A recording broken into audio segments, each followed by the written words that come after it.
So let's not waste any time.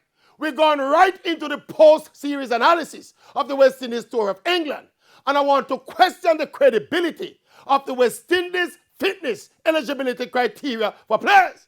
You all remember a few months ago, the West Indies selectors and team management dropped opener Evan Lewis for an ODI series against Sri Lanka a few weeks after Lewis led the West Indies batting in a victorious ODI series against Ireland. You remember when them dropped Lewis and Shimron Hetmeyer, saying the players failed some kind of yo-yo fitness test and were not physically fit enough to play. You remember that?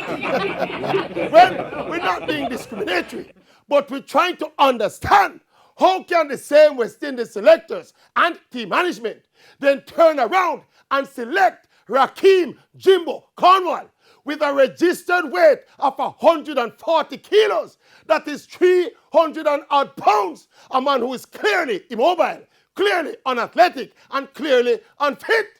How did Rakeem Cornwall pass the West Indies yo-yo test, much less being in England, much less to be playing in the test team? Did this man really pass the fitness test that Hetmeyer and Evan Lewis could not pass? And nobody tell me. So there was a different test for Cornwall. That is even worse.